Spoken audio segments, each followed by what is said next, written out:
So, guys, I want to play something for you. I had recorded this yesterday, and before I put it out, things changed. So let's take a look back at yesterday.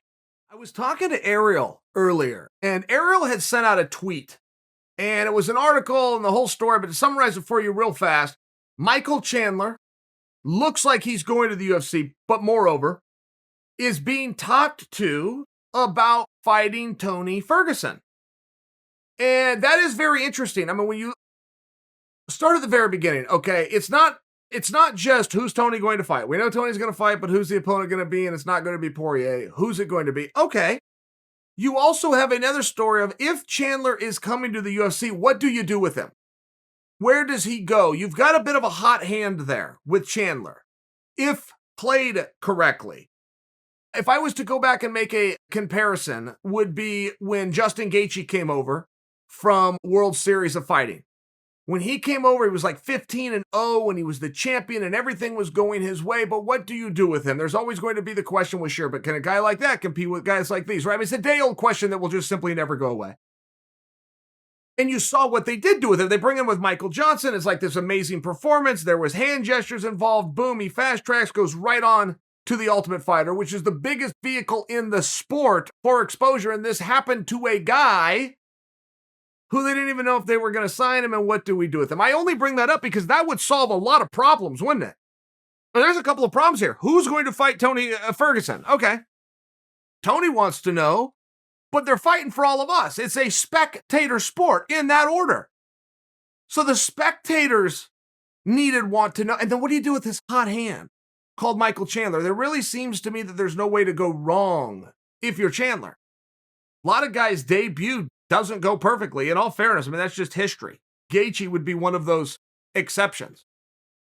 Well, what's expected of you if you're in there with Ferguson? Then look at the other side of it is you're going to step in and do something that the boys that you're getting compared to by the media, or are you even good enough to go in and do this with them? Now you're cutting the line because you're willing to do something that the rest of them aren't willing to do. Solves the problem.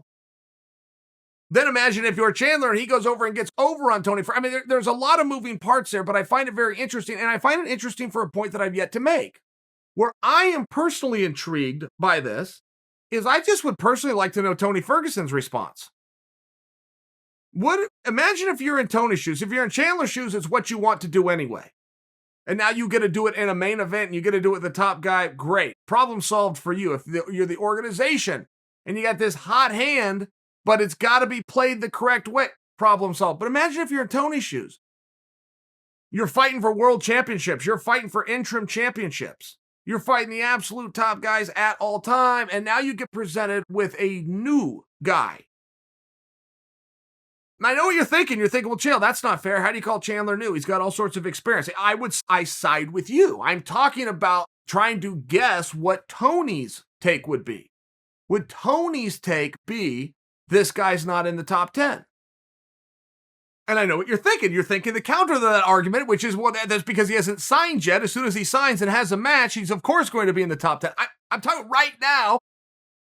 Where would Tony's mindset be on that? There's a few moving parts. I like the idea.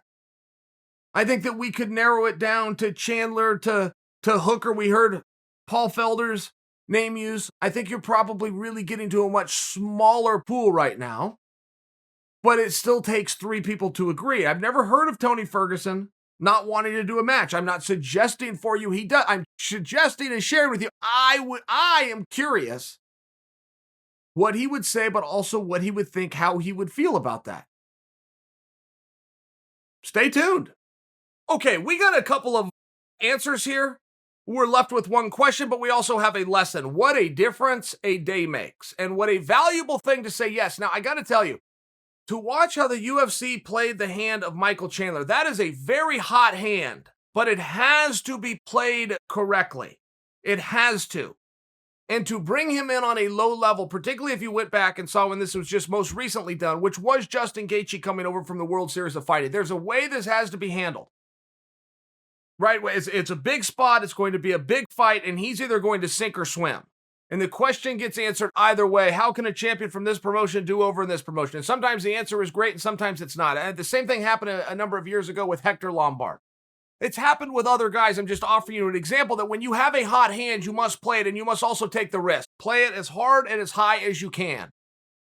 And if the answer shows that this guy from over here was good enough, live with that too.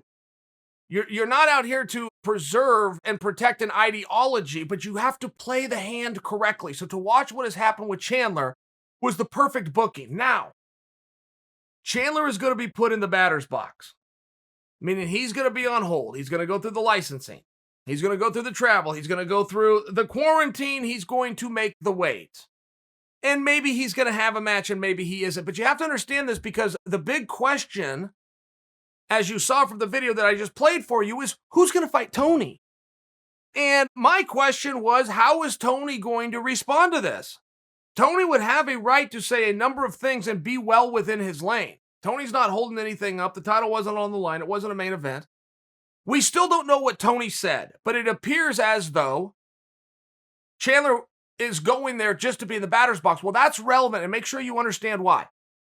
What is so important about getting Tony Ferguson and Dustin Poirier on the card, or Tony Ferguson and opponent X on the card, what's so important is in the history of the sport, this didn't happen early on. This was a lesson that had to be learned the hard way. By example, you have a main event. The main event is going to be in the heavyweight division. The week of the event, or 2 weeks prior to the event, you lose your main event. One of the two athletes pulls out. You have a big problem when that's what you promised, when that's what everything's built around, was that what the card featured. So, great, everybody smartens up and goes, okay, here's what we're going to do moving forward. Instead of having to call a guy and play musical chairs and go through the Rolodex and see somebody in that weight class that is willing to step in, we're going to do this a little bit different. We're going to have a featured bout in the same weight class as the main event. We're going to have this on every card so that everybody has their paperwork done, so that everybody is training, so that everybody is on weight, so that everybody already has their airlines tickets. We know exactly who to turn to if something happens in the main event. It's a great spot to be in.